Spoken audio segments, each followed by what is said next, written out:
ফের সরকারি হাসপাতালে নিগৃহীত মহিলা জুনিয়র ডাক্তার। সিভিক ভলেন্টিয়ারের পর এবার হোমগার্ড। মহিলা জুনিয়র ডাক্তারকে নিগ্রহের অভিযোগে গ্রেফতার করা হয়েছে।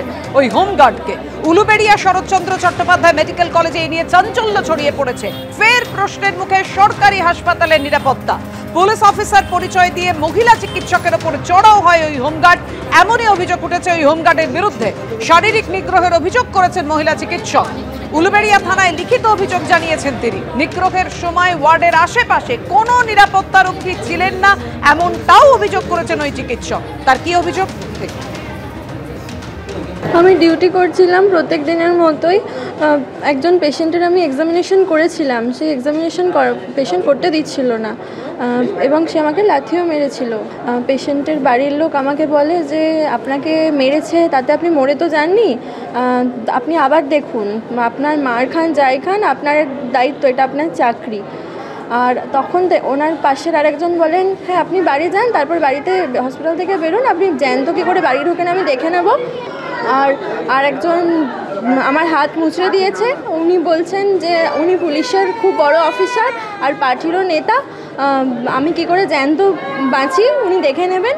আর পাশের আরেকজনও একই সময় দুজনই আমার গায়ে হাত তুলেছে, মারধর করেছে। কজন ছিল ওরা? ছেলেরা কজন ছিল? 10-12 জন। একসঙ্গে ঢুকে গিয়েছিল। ওরা কি পেশেন্টের বাড়ির লোকজন? একজন বললেন উনি পুলিশের অফিসার, পরে পুলিশ আসাতে বলল হোমগার্ড। অর্থাৎ বুঝতেই পাচ্ছেন কিভাবে তাকে শারীরিক নিগ্রহ করা হয়েছে এবং হুমকি দেওয়া হয়েছে। সিভিক ভলেন্টিয়ারের পর এবার হোমগার্ড। নিগৃহীত হয়েছেন এক মহিলা জুনিয়র চিকিৎসক, এমনটাই তার অভিযোগ। সরকারি হাসপাতালে, অর্থাৎ আবার সরকারি হাসপাতালে নিরাপত্তা নিয়ে বড় সড় প্রশ্নচিহ্ন। কি বলেছেন চিকিৎসক অনিকেত মাহাতো? রাখবো আপনাদের সাথে। আমাদের ওয়েস্ট বেঙ্গল জুনিয়র ডক্টরস ফ্রন্টের সদস্যরা সেখানে আছে এবং সেফটি সিকিউরিটির দাবিতে যা যা আশু প্রয়োজন সেইগুলো নিয়ে অথরিটি কর্তৃপক্ষের সাথে তারা কথা বলছে। পাশাপাশি যেটা বলার প্রয়োজন সেটা হচ্ছে যে আমরা সারা পশ্চিমবাংলা জুড়েই সেফটি সিকিউরিটি নিয়ে আমরা সুনির্দিষ্ট পরিকল্পনার কথা বলেছিলাম। সুপ্রিম কোর্টের অন্দরেও সেই কথা ধ্বনিত হয়েছিল এবং আমরা বলেছিলাম যে এইটা আশু প্রয়োজন মেডিকেল সিস্টেমের ক্ষেত্রে। এই ধরনের যখনই কোনো ঘটনা ঘটে, অতীতের অভিজ্ঞতা থেকে আমরা দেখেছি যে শাসক দলের ছত্রছায়ায় এই ধরনের লোকজন যারা থাকে, দুষ্কৃতীরা, তারা বড় হয় এবং তারাই এই জায়গাগুলোতে এসে এই ধরনের কাজকর্ম করেন এবং কাজকর্ম ঘটান। ফলে এই ছত্রছায়া থেকে বেরিয়ে আইন প্রয়োগ করা, আইনের শাসন প্রয়োগ করা প্রয়োজন বলে আমি মনে করি। কেউ ফেলে দেওয়া জিনিস দিয়ে তাক লাগানো মণ্ডপ তৈরি করেছে, কেউ নজর কেড়েছে প্রতিমা সাবেকিয়ানায়। এমনই বেশ কিছু পুজো জিতে নিয়েছে এবিপি আনন্দর বিশেষ সম্মান। দেবী আদ্যাশক্তির বহু রূপ, বহু মায়া, আবার তিনি নিরাকার। উত্তর কলকাতার অবিনাশ কবিরাজ স্ট্রিটের লায়ন্স ইউথ ক্লাবে দেবী বামাকালী রূপে পূজিতা হন। অর্থাৎ ডান পায়ের বদলে মহাদেবের বুকের ওপরে বাম পা তুলে রাখেন দেবী। প্রচলিত প্রথার বাইরে বিপরীত দিকে মাথা রেখে শায়িত থাকেন মহাদেব। এই পুজো এবার 30 বছরে পড়ল। মূল বৈশিষ্ট্য কিন্তু প্রতিমায় মায়ের বাঁ পা শিবের বুকে, অর্থাৎ বামাকালী তৈরি করেন এনারা, এবং শিবের মাথাও উল্টো দিকে। সার্বিকভাবে এই প্রতিমাই এখানে বছরের পর বছর ধরে পূজিত হয়ে চলেছে। আর মায়ের সেই শক্তি রূপই এবছর তাদেরকে বিশেষ সম্মান দিচ্ছেন। উদ্যোক্তারা রয়েছেন, তাদের হাতেই পুরস্কার তুলে দেওয়া পালা। সালটা 1950। স্বাধীনতার 2 বছর পর শুরু হয়েছিল নৈহাটির ভারত মাতা সেবা সমিতির পুজো। 75তম বছরে তাদের থিম রূপান্তর। পুরনো প্রিয় জিনিসগুলো যে ফেলনা নয়, সেই ভাবনা থেকেই এবার তাদের ট্যাগলাইন ফেলনা নয় ফেরা। তাই ফেলে দেওয়া বা বাতিল করে দেওয়া নানা উপকরণই ফিরিয়ে নিয়ে আসা হয়েছে মণ্ডপসজ্জায়। শিল্পী বিকাশ বিশ্বাসের হাতে রূপ পেয়েছে ভারত মাতা সেবা সমিতির মণ্ডপ। এবিপি আনন্দর বিশেষ সম্মান পেল ভারত মাতা সেবা সমিতির পুজো। নৈহাটির ভারত মাতা সেবা সমিতি 75তম বর্ষের এবারের নিবেদন রূপান্তর। এবিপি আনন্দের আলোক আনন্দ সম্মান 2025 বিশেষ সম্মান জিতে নিয়েছে নৈহাটির ভারত মাতা সেবা সমিতি। উদ্যোক্তাদের হাতে পুরস্কার তুলে দেব। সরসোনা বিপ্লবী বাঘাযতীন সংঘের পুজো এবার 58 বছরে পড়ল। তাদের থিম শ্রদ্ধাঞ্জলি। মৃৎশিল্পীদের শ্রদ্ধা জানাতে মণ্ডপ জুড়ে রয়েছে শিল্পীদের ছবি, শিল্পের নানা সরঞ্জাম। উৎসবের মূলে কারা থাকেন? অবশ্যই মৃৎশিল্পীরা। যে মৃৎশিল্পীদের কাজের জন্যই যে প্রতিমা ঘিরে আমাদের এত উৎসব, তাদের শ্রদ্ধাঞ্জলি দিচ্ছে সরসুনার বিপ্লবী বাঘাযতীন সংঘ তাদের ৫৮তম বছরে। এবছরে বিশেষ সম্মান পাচ্ছে এই পুজো। উদ্যোক্তারা রয়েছেন, তাদের হাতেই পুরস্কার তুলে দেওয়া পালা। ৫০ বছর ধরে কালী পুজো করে আসছে চেতলা সিআইটি যুবকবৃন্দ।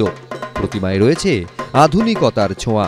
পাড়ায় সকলে মিলে হৈ হুল্লোড় করে পুজো করেন।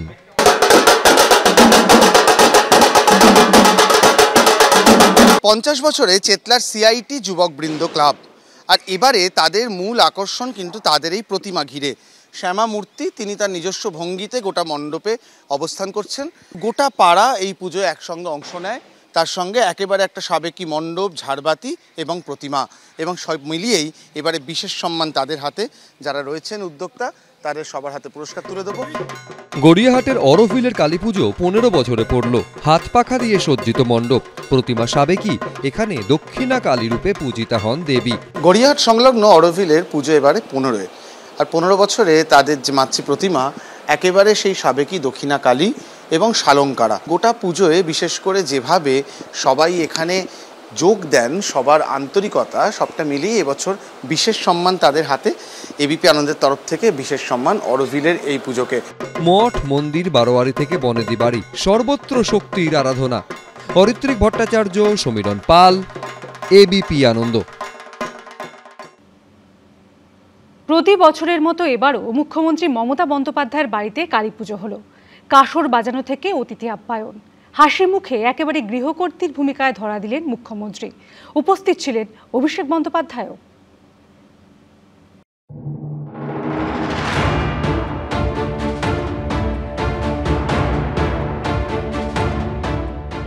সারা বছর রাজ্যের দায়িত্ব, রাজনৈতিক হৈহট্টগোল, তুমুল ব্যস্ততা, এর মধ্যে প্রতি বছর একটা দিন একেবারে অন্য মেজাজে ধরা দেন তিনি, কালী পুজো।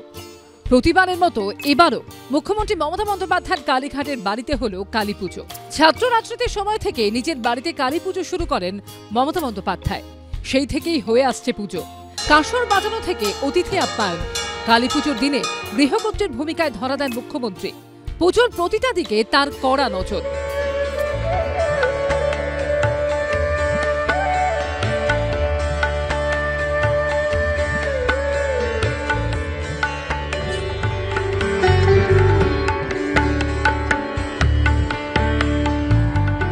কালী পুজো উপলক্ষে উপস্থিত ছিলেন অভিষেক বন্দ্যোপাধ্যায়।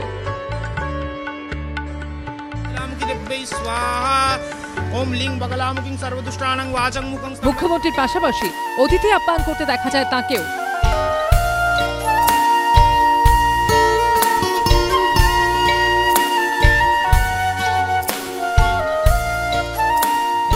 এদিন বিকেলে লেক কালীবাড়িতে পুজো দিতে যান অভিষেক বন্দ্যোপাধ্যায়।